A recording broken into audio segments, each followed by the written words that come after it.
আসসালামু আলাইকুম রহমতুল্লাহি বারাকাতু। বিসমিল্লাহির রহমানির রহিম।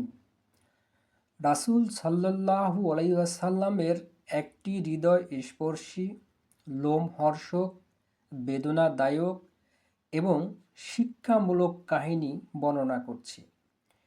এই কাহিনীটি ইসলামী ইতিহাস ও সহিহ বর্ণনাগুলোর আলোকে সত্য ঘটনা।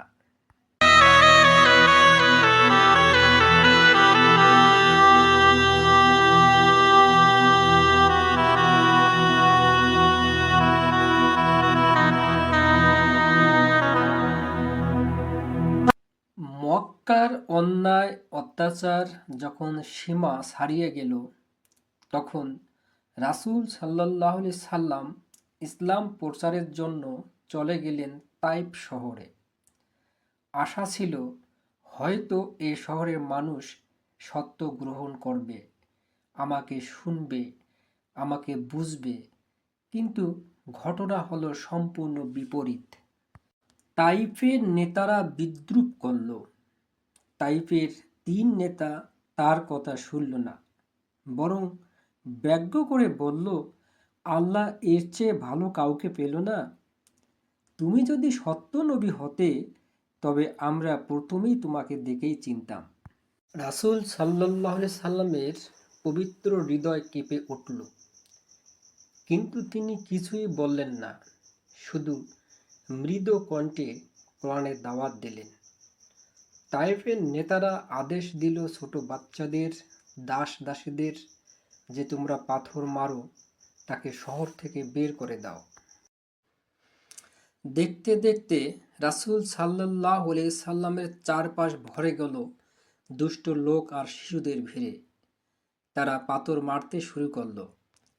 একটি পাথর এসে রাসূল সাল্লাল্লাহু আলাইহি সাল্লামের আঙ্গুলে লাগলো। রক্ত ঝরা শুরু হলো। হাঁটতে পারছিলেন না, জুতা রক্তে ভিজে গেল।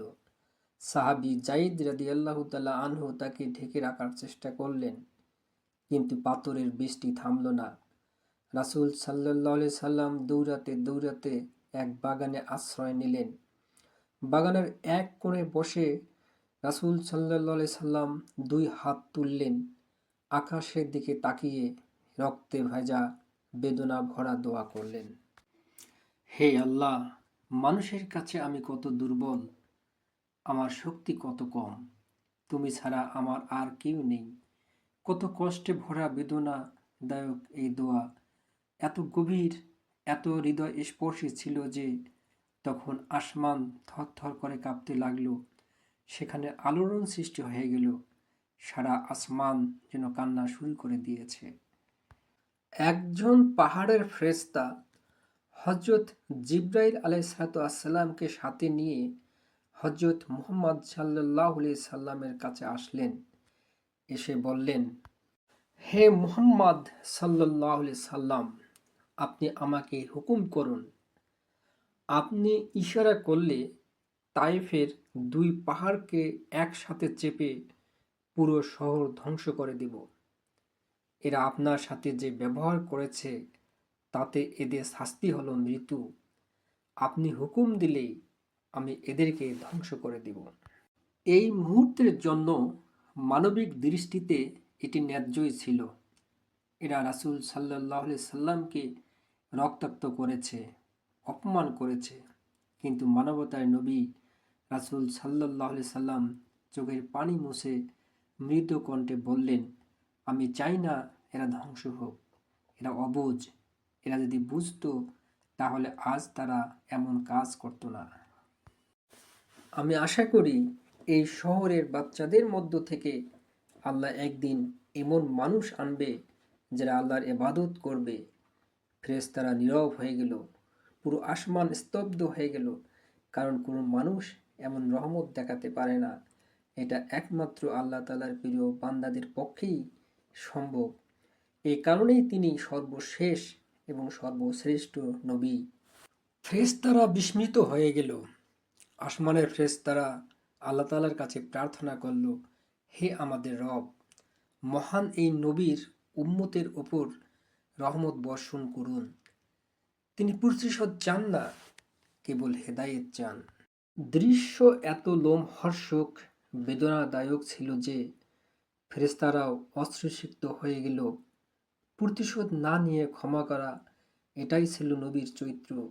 দুনিয়ার সব অত্যাচারের মাঝেও তিনি রহমতের দ্বার বন্ধ করেননি।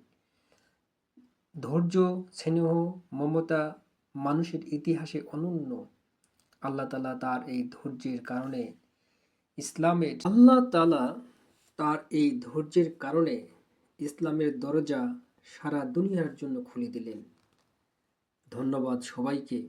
যদি ভিডিওটি ভালো লাগে তাহলে একটা লাইক, কমেন্ট, শেয়ার এবং সাবস্ক্রাইব করে পাশে থাকবেন।